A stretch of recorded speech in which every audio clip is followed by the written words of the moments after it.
Ahead of the 2023 general elections in Nigeria, the political terrain is heating up with candidates proffering solutions to the various problems facing the country. With the increasing rate of inflation and foreign debt, oil theft and economic crisis, insecurity and the war against terror, it is obvious that the work of the incoming president of Nigeria is already cut out from the word go. As Nigerians look forward to 2023 to choose their next president, critical analysis and problem-solving ideas have now become a constant engagement by the citizens. Joining us now from our Abuja studio to discuss matters of national importance in Nigeria is Osita Chidoka, Nigeria's former Minister of Aviation. Thank you very much, Osita Chidoka, for joining us. Good morning. Thank you very much. Good morning, Ruben. Good morning. Well, quickly, let's talk about the state of the nation. We're moving towards the 2023 general elections. We now have 18 presidential candidates.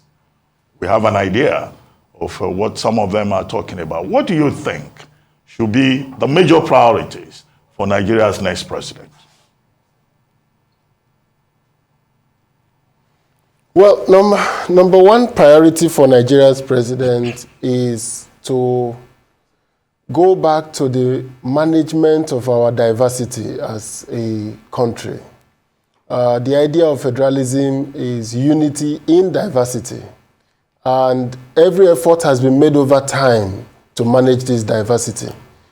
Over the past 7 years, Nigeria has witnessed unprecedented and unimaginable destruction of this diversity.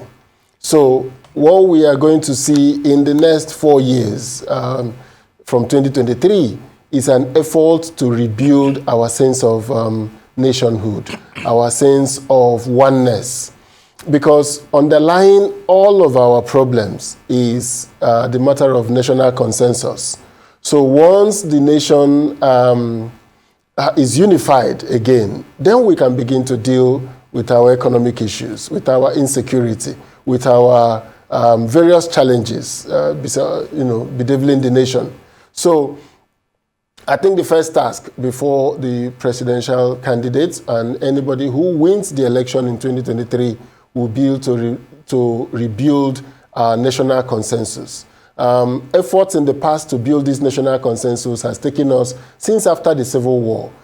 We saw the efforts at the National Youth Service Corps scheme to bring people from across the country to visit other parts, stay 1 year to serve the nation. We saw the idea of federal government colleges. We saw the idea of the sports competitions that take people across the country. So there has been deliberate effort in the past to build our national unity. That's what led us in 1979, 9 years after the Civil War, to have an Igbo man as the running mate of President Shehu Shagari.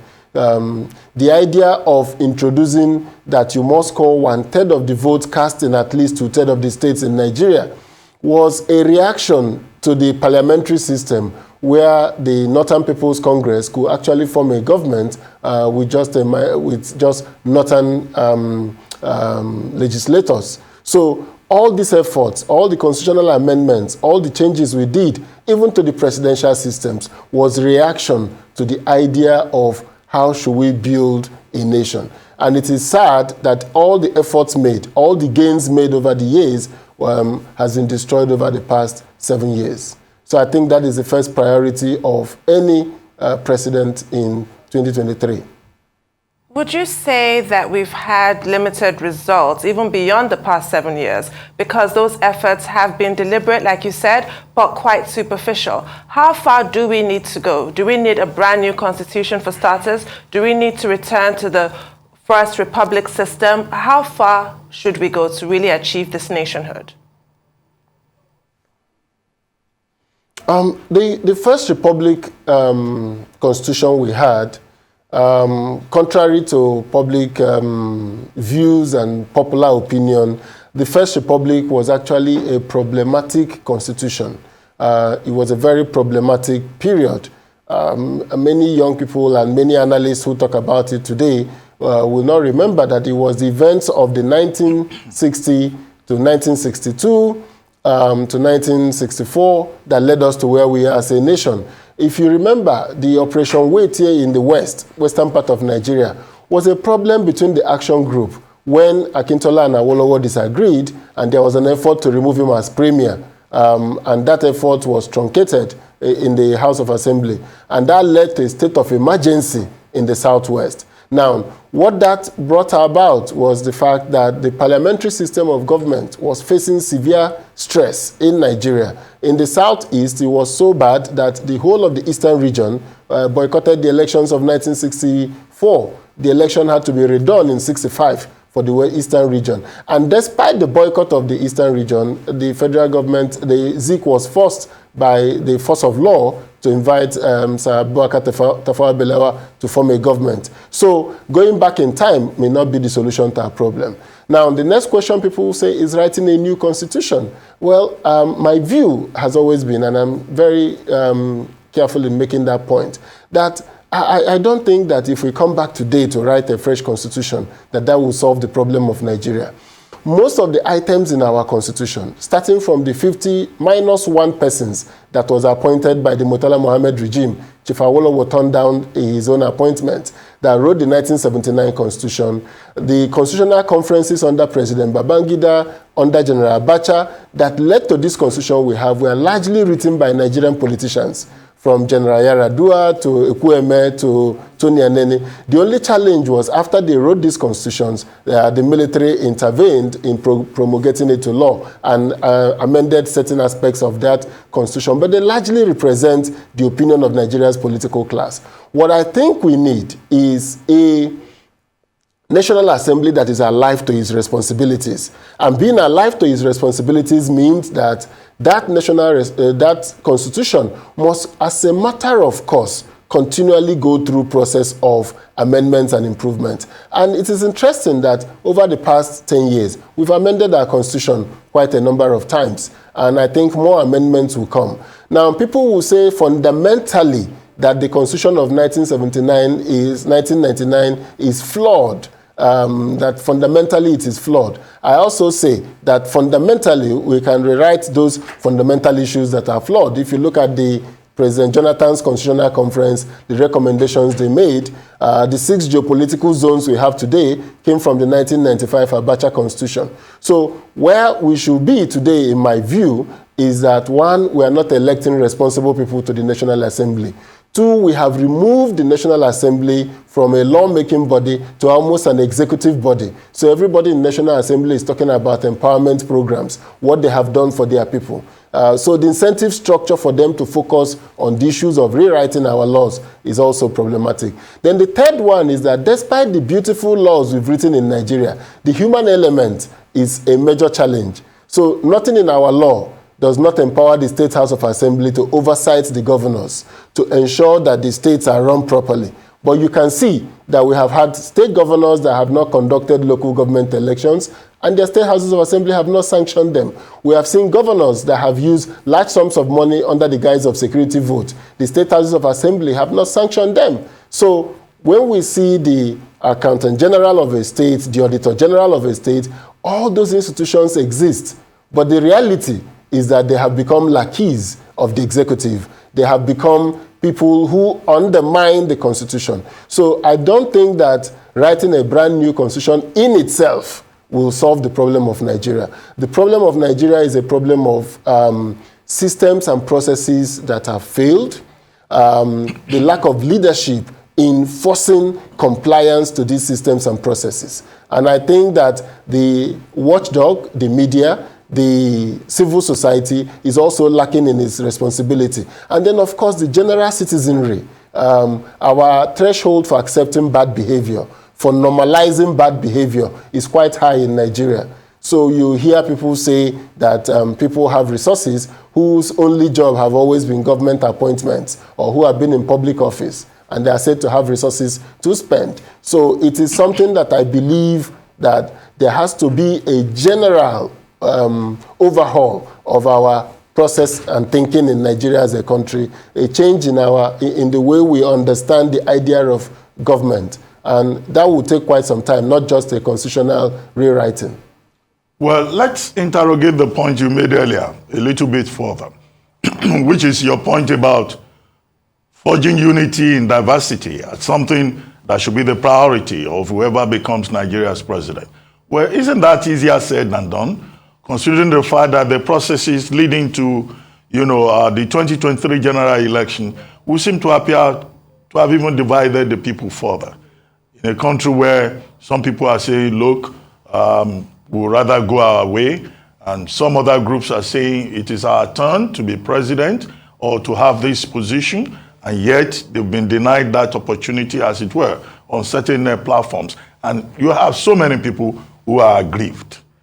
Is there any magic that anybody can perform to forge that unity in diversity that you're talking about? Well, I go back in time to our history. Immediately after the Civil War, which was one of the testy periods of Nigeria, a whole region of Nigeria actually took up arms to exit Nigeria, to defend themselves by saying they wanted out of Nigeria. The war lasted 3 years, and after that war, the General Gowon, who became head of state, came up with no victor, no vanquished, and came up with a reconciliation program. Now, if you look at 1971, from 1970 to 1979, you will see that Nigeria thrived. Nigeria, people forgot about the war. The Igbos came back to Lagos, they went back to Kanu, they went back to Kaduna. The country opened up again. It was in that period we built the Tinkan Island port. You could say that it was fueled by the resources we had from oil money. But more important was the fact that the military as an institution took a decision to begin to rebuild our national fault lines, to begin to manage it.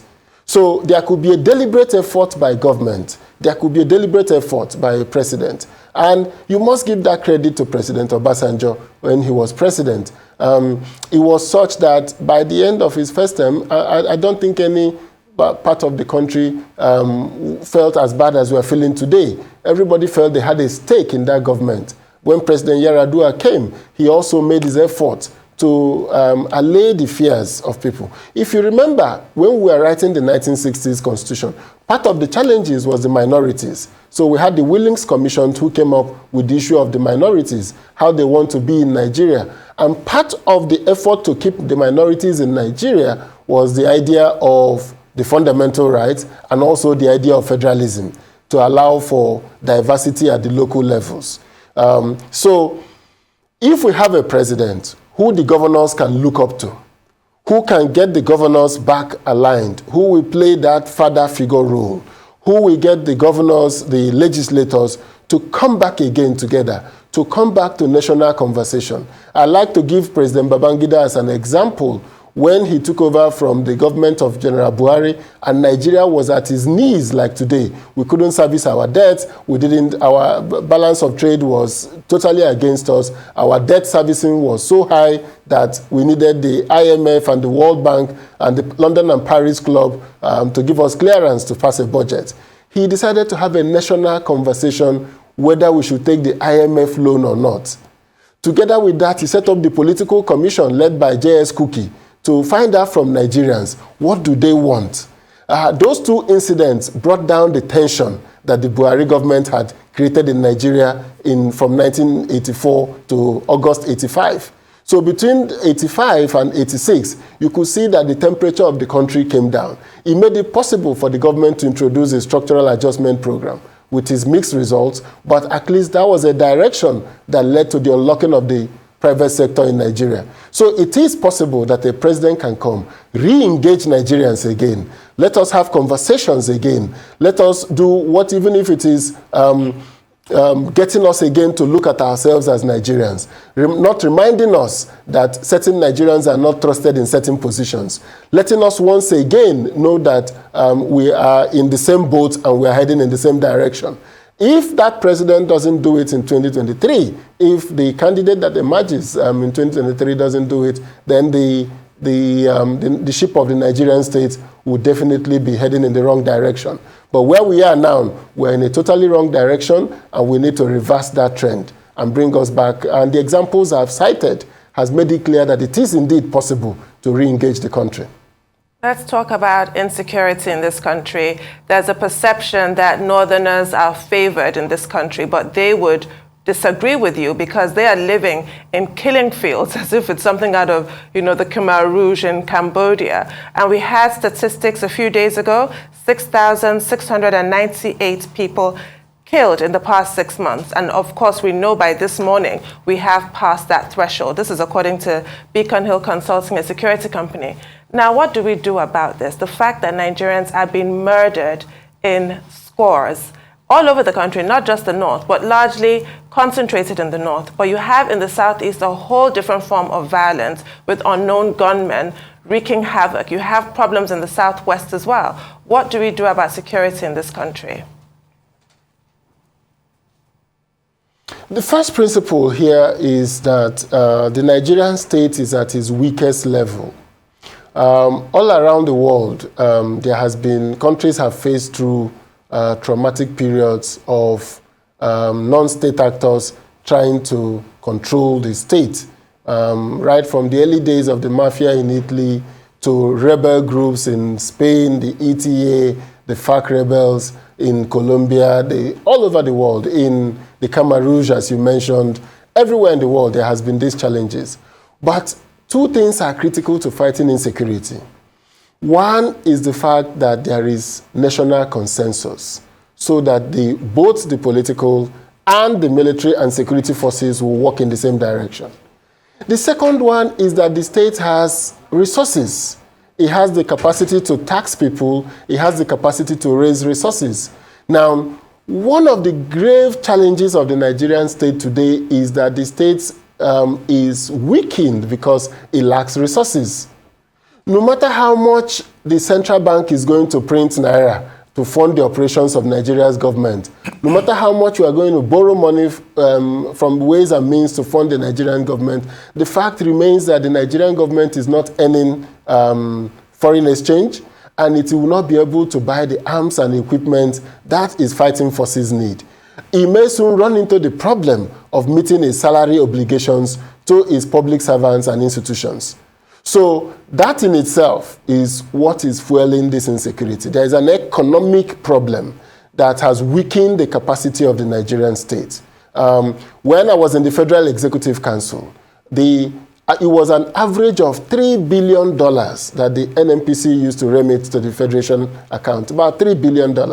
And today, we are battling with roughly less than $300 million as they claim. But the truth of the matter is that the federal government of Nigeria cannot meet its obligations in foreign exchange. So this is fueling this insecurity in Nigeria. It is fueling the insecurity because the terrorists, the bandits, know that Nigeria is largely weakened. They know that the Nigerian state has no capacity. So if you look at Nigeria, when we were fighting the militants in the Niger Delta, they knew that there was some measure of leeway for the Nigerian state. We had the resources. They knew that we could expend another $10 billion in executing the war in the Niger Delta. At that time, we had over $25–30 billion in excess crude account. So we could actually levy a war. But today, with $320-something thousand in the excess crude account, with our revenue payments, our revenues less than our debt repayment, everybody knows that there is little room for maneuver. So the insecurity we are seeing in Nigeria is a combination of lack of national consensus, the weakened state of the Nigerian state, and the lack of resources to prosecute its wars and also enforce its role as the single authority with monopoly over violence is heightening the insecurity. And of course, the lack of investment in our security architecture over the past 25 years. And I say over the past 25, even taking up to 40 years. Because the military, when they were in government, weakened law enforcement agencies so that they will have control of violence and be able to run the government. So the military did a lot of damage in weakening the mobile police force, the idea of a national guard, the idea of special service units to fight the war. So what we see in Nigeria today is that those years of low investment, which have not been fully reversed by democratic rule, has made it difficult for us to have the type of security agencies that can help us in managing what I call today the terror-induced violence that we have in Nigeria today.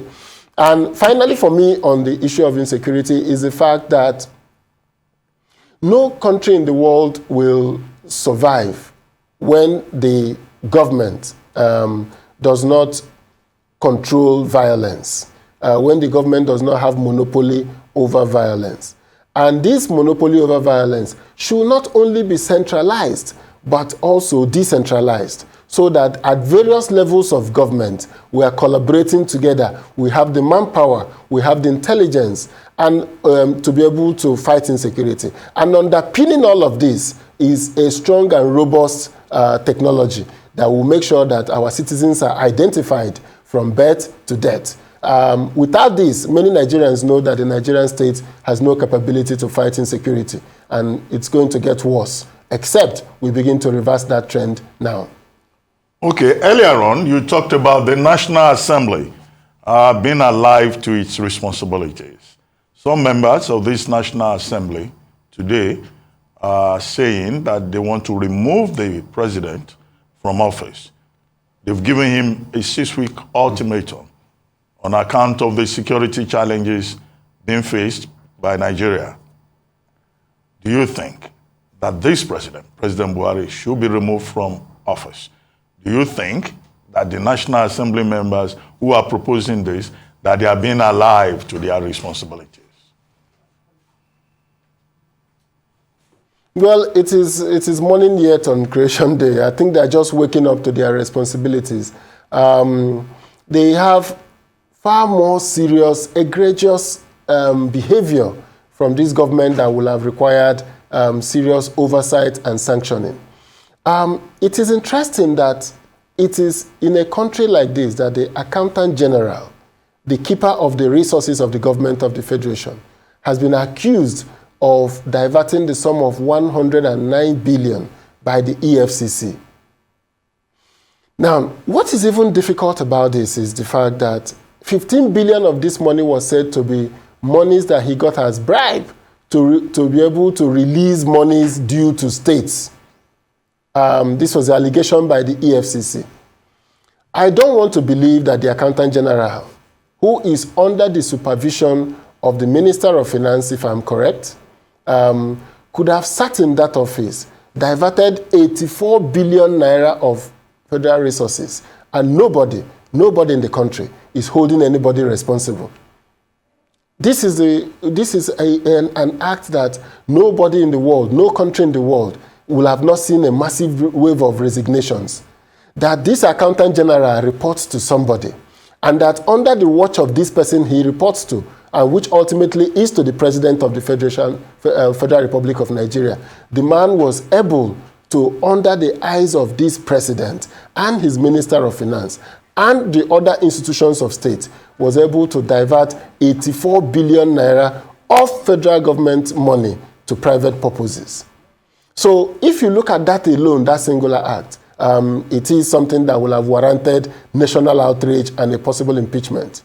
If you go on to the fact that as we speak today, the Federation account, the FAC accounts of the government have happened with the NNPC turning up at every time to say that they have no money. In the last 5 months, we have no money to bring to FAC. In fact, we need more money to be given back to us to make it possible for us to meet our obligations to the fuel subsidy. So this fuel subsidy has been mired in what I will call a black hole. Nobody knows who gets paid what. Nobody knows how much is being paid for this fuel subsidy. As Corps Marshal in 2011, I was part of the investigation to ascertain the number of vehicles in Nigeria and our fuel consumption. And at that time, we were battling with about 45 million liters a day. Today, we are somewhere over 60 million liters a day. And nobody is telling us what has led to the increase in that fuel. Nobody is telling us who are the contractors getting this fuel. Nobody is telling us why the NNPC has gone to borrow close to $1 billion to pay its fuel imports.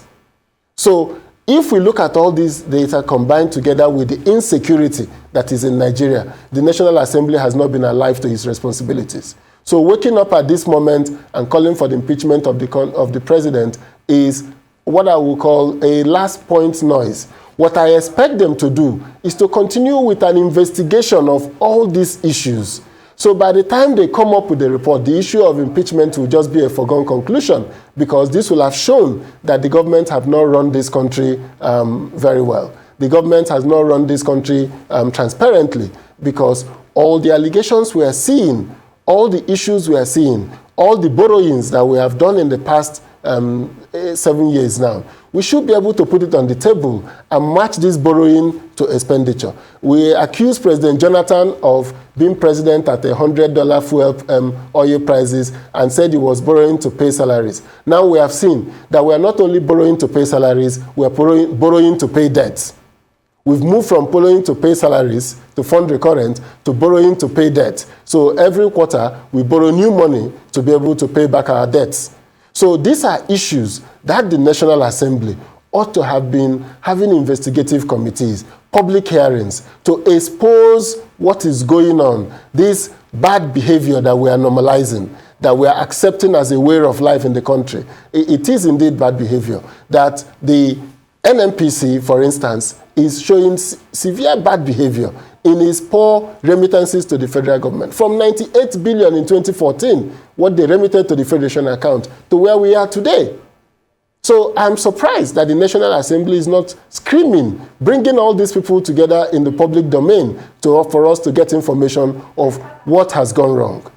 And it is immoral for a government to see that the country is on its knees financially, and yet we are not able to discuss the issue of this fuel subsidy. How much of it are we carrying along? How are we going to spend 4 trillion because we are in an election year to fund fuel subsidy, to fund foreign exchange subsidy by keeping Naira at 400 Naira and is selling at 700 Naira at the black market? There's a 300 Naira difference. This is massive. This is almost like half double of the money. And I'm sure we're going to hit 800 Naira soon. So who is funding this mismatch? Because all the people that buy dollars from government at 425 for imports are using the black market rates in the reselling price. So if you go to buy any item in the market, you are going to pay at 700 Naira rate. Meanwhile, they got the dollars at 400 Naira. So they are getting a 300 Naira margin subsidy from government, and then also making their profit on the business. So I think that those are the issues that should concern them. The issue of our electricity discos and how much of the subsidy in the electricity domain that we are paying at this time needs to be of concern to the government. And more so, we know that there is a global economic issue. We are importing inflation from other countries because we are largely an import-dependent country. So we need to deal with the issue of why 80% of the ships that come to Nigeria leave empty. So we need to handle that. We need to see how our insecurity is making it difficult for us to produce agricultural products and also process them for export. So we're not talking about the serious issues, because this dollar problem we're having is the fact that oil is our only source of foreign exchange. We need to diversify that source of foreign exchange. But the president has run Nigeria poorly, and the National Assembly has been slow to respond. I'm not impressed with the call for impeachment at this time. I'm more interested in seeing a proper investigation by the National Assembly to expose what has gone on over the past 7 years. Okay, thank you very much, Osita Chidoka, for joining us on the morning show. Thank you very much indeed.